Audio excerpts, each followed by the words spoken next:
Selamat pagi rekan-rekan semuanya, salam satu visi, satu hati, satu semangat. Apa kabar nih semuanya? Masih semangatkah hari ini? Semoga rekan-rekan semua dalam keadaan sehat yang luar biasa ya. Di briefing pada pagi hari ini, saya akan mengulas sedikit mengenai tujuan hidup, tujuan berkarir selama kita bekerja. Saya yakin setiap orang pasti punya impian dan harapan untuk mencapai keberhasilan dalam karirnya. Tetapi tujuan karir itu tidak hanya sekedar diimpikan, tetapi wajib kita wujudkan dan jadikan sebuah komitmen terhadap pertumbuhan pribadi dan pencapaian yang penuh makna untuk menjadikan impian itu jadi sebuah kenyataan. Berbicara mengenai menetapkan tujuan karir, kita pastinya harus mengenali diri kita sendiri. Siapa diri kita, potensi apa yang ada dalam diri kita. Karena ketika kita sudah mengenali diri kita sendiri, kita akan paham apa yang akan kita inginkan. Dan hal yang kita inginkan atau yang kita lakukan itu akan bisa membuat hal tersebut bisa tercapai. Tanyakan pada diri rekan-rekan semua, apa yang menjadi keinginan diri kita.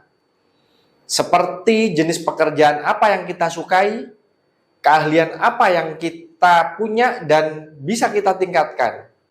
Pertanyaan-pertanyaan itu bisa membuat kita dalam menentukan arah tujuan karir kita berikutnya. Fokuslah pada kelebihan diri kita, bukan pada kelemahan yang kita punya. Jika kita sudah mengenali diri sendiri, pasti kita tahu apa yang menjadi kelebihan dari diri kita sendiri. Dan tingkatkanlah kelebihan tersebut. Jangan setengah-setengah. Yang kedua yaitu pelajari pengalaman dari masa lalu.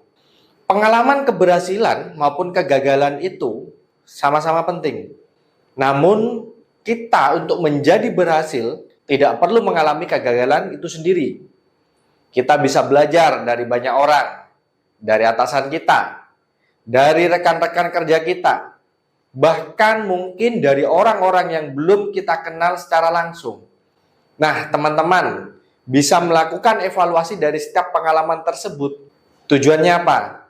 Agar kita bisa belajar dari kejadian yang sudah kita lewati, entah itu keberhasilan maupun kegagalan.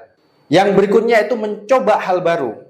Tidak ada salahnya kita mencoba sesuatu yang baru di bidang lain selain yang kita bisa selama ini. Atau bisa kita sebut sebagai pengembangan diri. Belajar hal-hal baru tentu sangat penting dengan kondisi perubahan yang ada saat ini. Kita tidak boleh terlena dalam zona nyaman dalam hidup kita. Karena ini yang akan membuat kita hidup dan karir kita akan stuck. Selain mendapatkan pengalaman dan keahlian baru, kita bisa bersiap untuk kejadian yang mungkin kedepannya belum kita ketahui, belum terjadi. Agar nanti pada saat dibutuhkan, kita bisa menggunakan keahlian baru kita tersebut tepat pada waktunya. Karena yang namanya keberuntungan itu tetap membutuhkan yang namanya kesempatan dan persiapan. Ikutilah passion yang akan menunjang karir rekan-rekan semua. Jadilah next leader buat Cun Motor ke depannya. Jadi, saat kita melakukan sesuatu dengan tujuan yang jelas, dengan komitmen dan konsisten yang tinggi, dan sesuai dengan minat kita, pekerjaan tersebut pasti akan terasa jauh lebih ringan, lebih ikhlas dalam melakukannya. Bahkan mungkin di saat kita menemui kesulitan pun, kita pasti akan mudah menyelesaikan problema tersebut. Karena passion itu adalah keinginan kita. Tujuan ini tujuan kita. Di mana kita akan merasa senang dan mau mengembangkan hal tersebut. Yang terakhir, yaitu memanfaatkan sebuah peluang. Misal, perkembangan teknologi yang ada saat ini menjadikan banyak peluang buat pekerjaan yang kita tekuni saat ini. Misal, di tim sales, tim marketing, ini merupakan peluang kita untuk melakukan promo-promo secara online dan secara luas tentunya, tanpa batasan-batasan area. Peluang-peluang tersebut harus bisa rekan-rekan manfaatkan secara benar. Kalau kita bisa memanfaatkan peluang tersebut dengan baik, tidak menutup kemungkinan bahwa karir kita akan menjadi lebih mudah. Nah, yang tidak kalah penting untuk kita perhatikan untuk menentukan tujuan ini, kita tentunya bisa menggunakan metode SMART. Apa itu metode SMART?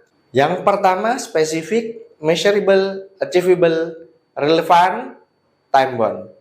Yang pasti harus jelas tujuannya, bisa diukur, dapat dicapai, dan bisa dipastikan dengan nilai dan aspirasi. Terus yang terakhir, ada batasan waktunya. Nah, untuk metode SMART ini mungkin bisa kita bahas di minggu berikutnya. Dari beberapa tips tadi, rekan-rekan semua bisa mengatur sendiri ya, disesuaikan dengan kemampuan dari rekan-rekan semuanya. Semoga tips ini bisa bermanfaat untuk bisa mengantarkan ke tujuan besar Cun Motor, yaitu dealer dan nahas nomor 1 pilihan konsumen. Sampai jumpa di briefing lainnya. Semangat Cun Motor, bersatu percepat laju menjadi nomor 1. Selamat beraktivitas dan tetap semangat.